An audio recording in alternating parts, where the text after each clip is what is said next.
आज हम स्टार्ट करने जा रहे हैं अपने सिलेबस की पहली वीडियो, जिसमें क्या हम बात करेंगे important term used in anatomy and physiology. ये जो एनाटॉमी एंड फिजियोलॉजी की यूनिट है उसका पहला टॉपिक है, तो आज हम इसकी बात करेंगे।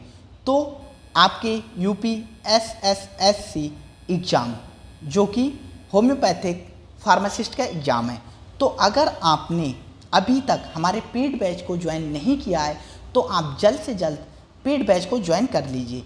ये सारे नोट्स की पीडीएफ आपको पेड बैच पर मिलेगी। पेड बैच पर क्या होगा, आपको टेस्ट सीरीज मिलेगी, आपको क्वेश्चन प्रैक्टिस मिलेंगे, एग्ज़ाम का पूरा पैटर्न बताया जाएगा, किस टाइप से क्वेश्चंस आते हैं, वो सारी इन्फॉर्मेशन ऐप पर दी जाएगी और ऐप पर ही आपको सारी वीडियोस भी मिलेंगी। पूरे सिलेबस से रिलेटेड वीडियो आपको ऐप पर मिलेंगी। बहुत नॉमिनल सी फीस रखी गई है ऐप पर, लेकिन अगर आप कोई फार्मा की बुक खरीदते हो या आप कोई होम्योपैथिक फार्मासिस्ट की बुक खरीदते हो, तब भी उस बुक की मिनिमम कॉस्ट 500 रुपये होगी और हम इससे हाफ प्राइस में आपको सारे वीडियो लेक्चर्स, सारे नोट्स, टेस्ट सीरीज और क्वेश्चन प्रैक्टिस भी प्रोवाइड करा रहे हैं। तो अगर आप इस ऐप को ज्वाइन करते हैं और आप टेस्ट को परचेज़ करते हैं या बैच को परचेज़ करते हैं, तो आप अपनी प्रिपरेशन को बहुत अच्छा कर सकते हैं और आपके सिलेक्ट होने की गारंटी बहुत ज़्यादा हो जाएगी। तो हम उम्मीद करते हैं कि आप बैच को ज्वाइन कर लेंगे। तो वीडियो को स्टार्ट करते हैं। बीच बीच में हम आपको इन्फॉर्मेशन बताते रहेंगे। तो जो इम्पॉर्टेंट टर्म होते हैं फिजियोलॉजी और एनाटॉमी में यूज होते हैं वो क्या है। सबसे पहला वर्ड आपको पता होना चाहिए, किसी भी नाम के पीछे अगर आइटिस लगा है, किसी भी नाम के पीछे आइटिस लगा है तो उसका मतलब होता है इन्फ्लेमेशन या सूजन। इन्फ्लेमेशन या सूजन, इन्फ्लेमेशन को स्वेलिंग भी कहते हैं, स्वेलिंग। तो जैसे अर्थराइटिस, अर्थराइटिस का मतलब होता है जो जोड़ होते हैं, ज्वाइंट होते हैं, जैसे हमारा घुटने का ज्वाइंट है, हमारे शोल्डर हाथ का ज्वाइंट है, तो अगर इनमें इन्फ्लेमेशन हो जाता है तो हम उसे क्या कहते हैं, अर्थराइटिस कहते हैं। नेक्स्ट हम बात करते हैं ओमा। किसी भी वर्ड के पीछे अगर ओमा लगा हो तो उसका मतलब होता है ट्यूमर, जैसे कार्सिनोमा, कार्सिनोमा। तो कार्सिनोमा क्या है, कार्सिनोमा कैंसर है। कैंसर का दूसरा नाम क्या है, कार्सिनोमा होता है। फिर एक टर्म आता है प्यूबर्टी। ये टर्म आपने बहुत सुना होगा। प्यूबर्टी का एक हिंदी में जिसे कहते हैं जवान होना, जवान होना, उसे हिंदी में कहते हैं जवान होना और इंग्लिश में उसी को कहते हैं मेडिकल टर्म में प्यूबर्टी। तो प्यूबर्टी क्या होती है, वह एज जिस पर सेकेंडरी सेक्सुअल कैरेक्टर, द्वितीय यौन लक्षण विकसित हो जाते हैं। इसका मतलब क्या है, सेकेंडरी सेक्सुअल कैरेक्टर्स क्या होते हैं।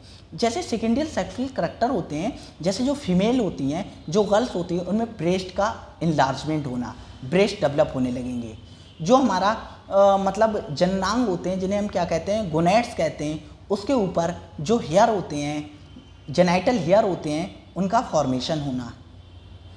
और जो बॉयज़ होते हैं उनमें क्या है, मस्कुलाइन होना। जो मतलब स्किन जो बॉडी होती है वो मस्कुलाइन होने लगती है, मतलब मसल तेज़ी के साथ फॉर्म होती हैं, बड़ी होने लगती हैं मसल। तो ये और क्या है, जैसे जो मेल होते हैं उनमें जो आवाज़ होती है वो थोड़ी भारी लाउड होने लगती है। ये सारे क्या हैं, ये सारे सेकेंडरी सेक्सुअल कैरेक्टर्स हैं। जैसे फीमेल में जो आवाज़ होती है वो क्या होने लगती है, वो बहुत मतलब ऐसी होने लगती है, महीन आवाज़, बहुत हल्की और सुरीली होने लगती है। ये सारे लक्षण क्या हैं, ये मतलब सेकेंडरी सेक्सुअल कैरेक्टर्स हैं और इन्हें द्वितीयक यौन लक्षण कहते हैं। और ये प्यूबर्टी जब आती है तब डेवलप होते हैं। तो मेल में ये कब डेवलप होते हैं, कब प्यूबर्टी आती है, तो 13 से 16 साल पर। जब मेल या जो बॉयज़ होते हैं वो 13 से 16 साल के बीच में ये प्यूबर्टी आना स्टार्ट हो जाती है और ये जो अभी हमने लक्षण आपको बताए हैं वो सब स्टार्ट होने लगते हैं। और फीमेल में 12 से 15। जैसे फीमेल में एक सेकेंडरी सेक्सुअल कैरेक्टर्स का बहुत इंपॉर्टेंट एग्जाम्पल है मेन्स्ट्रुअल साइकिल, मेन्स्ट्रुअल साइकिल, जिसे क्या कहते हैं, पीरियड्स भी कहते हैं। नॉर्मल लैंग्वेज में क्या कहते हैं, पीरियड्स। पीरियड्स आना स्टार्ट हो जाते हैं, पीरियड्स आना स्टार्ट हो जाते हैं। तो ये 12 से 15 साल में स्टार्ट होते हैं, तो उसी को क्या कहते हैं, सेकेंडरी सेक्सुअल कैरेक्टर ये होता है और प्यूबर्टी कहते हैं, प्यूबर्टी आ गई है। और इसी तरीके से जो मेल होते हैं उनमें क्या होता है, स्पर्म का फॉर्मेशन होने लगता है, स्पर्म। उनके जो टेस्टिस होते हैं उसमें क्या होता है, स्पर्म का फॉर्मेशन होने लगता है। ये सबसे इंपॉर्टेंट सेकेंडरी सेक्सुअल करेक्टर है। एक मेल में स्पर्म का फॉर्मेशन होना, बॉयज़ में स्पर्म, और जो लड़कियां होती हैं फीमेल उनमें पीरियड्स का आना, ये सबसे ज़्यादा इंपॉर्टेंट होता है सेकेंडरी सेक्सुअल करेक्टर्स या प्यूबर्टी का। ये आपको पता होना चाहिए प्यूबर्टी किस एज में आती है और क्या होता है प्यूबर्टी का मतलब। फिर एक वर्ड आता है पायरेक्सिया। पायरेक्सिया का मतलब क्या होता है, फीवर, मतलब बॉडी टेम्परेचर इंक्रीज हो जाना, इसे कहते हैं पायरेक्सिया या फीवर। एक वर्ड आता है इडिमा। इडिमा क्या होता है, इडिमा होता है swelling due to accumulation of fluid in extra cellular fluid. मतलब स्वेलिंग होती है, क्यों होती है, जब एक्यूमुलेशन हो जाता है फ्लूइड एक्स्ट्रा सेलुलर स्पेस में। जैसे हम ये बता रहे हैं, ये हमारी क्या है, ये हमारे एक ऑर्गन है, उसके अंदर ये बहुत सारी सेल्स हैं, ये क्या है, सेल्स हैं, और इनके बीच में ये क्या है, स्पेस है। अगर फ्लूइड इन सेल से निकलकर इस स्पेस में आ जाए, इस स्पेस में आ जाए, यही तो लिखा है swelling due to accumulation of fluid in extra cellular. Cell के बाहर का स्पेस, एक्स्ट्रा मतलब बाहर, तो सेल के बाहर का स्पेस यही तो है, इसमें अगर फ्लूइड आ जाएगा निकल के तो हम इसे क्या बोलेंगे, इडिमा बोलेंगे। बाह्य कोशिकीय स्थान में फ्लूइड जमा हो जाने के कारण स्वेलिंग, इसे हम इडिमा बोलते हैं। एनाबॉलिज्म, एनाबॉलिज्म क्या होता है, सिंपल मॉलिक्यूल से कॉम्प्लेक्स मॉलिक्यूल का फॉर्मेशन होना। सिंपल मॉलिक्यूल्स, जैसे हम खाना खाते हैं तो खाने हम ग्लूकोज लेते हैं और भी बहुत सारी चीज़ें लेते हैं, जैसे सुक्रोज लेते हैं तो वो ब्रेक डाउन होती है, और क्या हमारा कार्बोहाइड्रेट होती है वो ब्रेक डाउन होती है। तो जैसे ग्लूकोज हमारी बॉडी में है, यहाँ ग्लूकोज हमारी बॉडी में, अगर हमारी बॉडी में एक्सेस ग्लूकोज है तो वो कन्वर्ट हो जाती है ग्लाइकोजन में और स्टोर हो जाती। तो ये क्या है, एक तरीके से एनाबॉलिक प्रोसेस है, मतलब कुछ फॉर्म हो रहा है, ग्लूकोज से ग्लाइकोजन का फॉर्मेशन हो रहा है, मतलब कुछ बड़ा फॉर्म हो रहा है, छोटे से बड़ा, तो इसे हम क्या बोलेंगे, इसे हम बोलेंगे एनाबॉलिज्म, बनना। कैटाबॉलिज्म क्या होती है, कॉम्प्लेक्स मॉलिक्यूल से सिंपल मॉलिक्यूल का बनना। जैसे यही ग्लाइकोजन एक कॉम्प्लेक्स मॉलिक्यूल है, इससे टूटकर दोबारा ग्लूकोज बन जाए तो हम इसे क्या बोलेंगे, कैटाबॉलिज्म। कैटाबॉलिज्म का मतलब होता है टूटना, ब्रेक डाउन होना। फिर जो पल्मोनरी वर्ड होता है वो लंग्स के लिए यूज होता है, फेफड़े या लंग्स के लिए यूज कौन सा वर्ड होता है, पल्मोनरी। कार्डियक वर्ड यूज होता है हार्ट के लिए कार्डियक वर्ड यूज होता है। नेफ्रो वर्ड होता है इसी टाइप से किडनी के लिए नेफ्रो। ऑस्टियो, बोन के लिए ऑस्टियो। न्यूरो वर्ड होता है नर्वस सिस्टम, जैसे हमने देखा होगा न्यूरोलॉजिस्ट, तो न्यूरोलॉजिस्ट किन्हें बोलते हैं, जो मतलब नर्वस सिस्टम या ब्रेन और स्पाइनल कॉर्ड के डॉक्टर्स होते हैं उन्हें न्यूरोलॉजिस्ट बोलते हैं। तो न्यूरो नर्वस सिस्टम।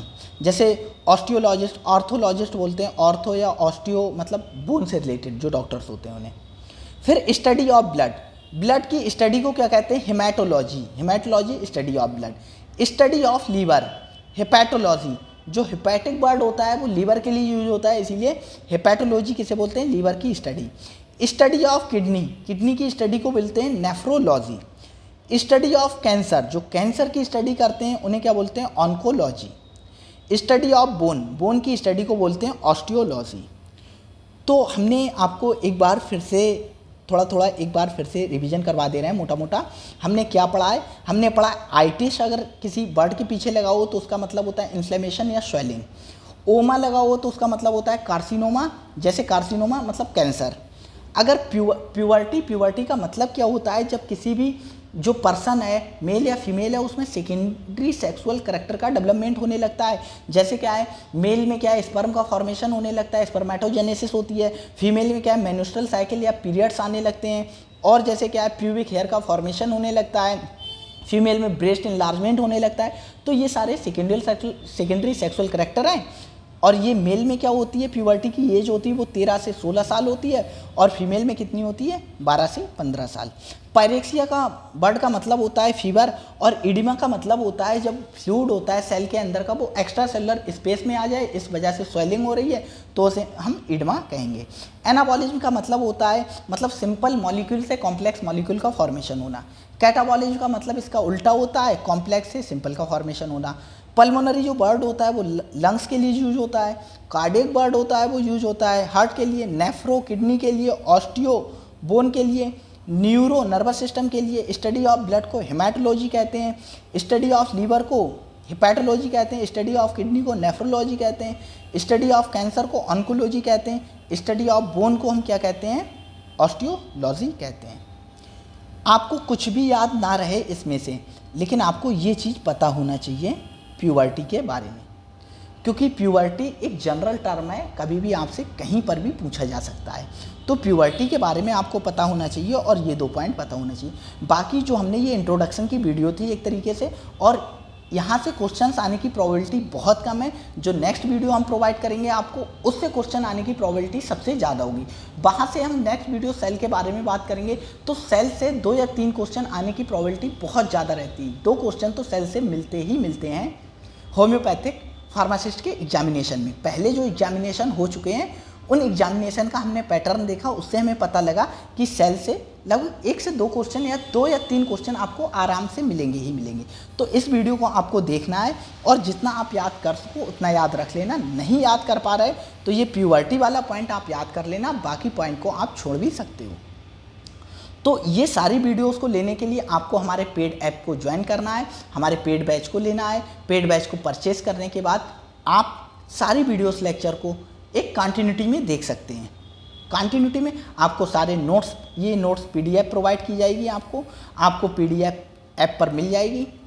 और अगर आपको ये बैच ज्वाइन कर रहे हैं या करना चाहते हैं तो आपके सिलेक्शन की प्रोबेबिलिटी बहुत ज़्यादा बढ़ जाएगी, क्योंकि बात ये होती है कि लोगों को आइडिया नहीं होता है कि पढ़ाना क्या है और क्या एग्ज़ाम में पूछा जाता है।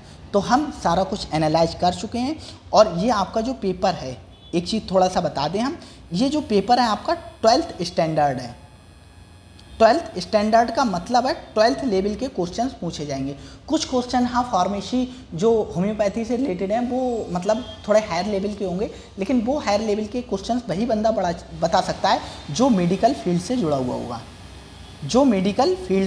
होगा, तो आप मेरे बारे में अच्छे से जानते हैं, मैं MBBS 3rd ईयर का स्टूडेंट हूँ, तो मैं इन चीज़ों को जानता हूँ और फार्मेसी से रिलेटेड बहुत कुछ चीज़ें जानता हूँ। तो मैं आपको अच्छे से बता पाऊँगा कि वहाँ से क्या चीज़ आ सकती है। और बाकी 12th स्टैंडर्ड है, तो आपने अभी 12th का एग्ज़ाम भी दिया होगा, कुछ लोग पहले दे चुके होंगे, तो वो एग्ज़ाम को आराम से क्रैक कर सकते हैं और आप ये कोर्स लेकर अपनी स्टडी को और बेहतर बना सकते हैं। तो अगर हमारा पेड बैच ज्वाइन कर रहे हैं तो जल्दी से जल्दी पेड बैच को ज्वाइन कीजिएगा, क्योंकि हम रोज़ एक ना एक वीडियो अपलोड करते रहेंगे।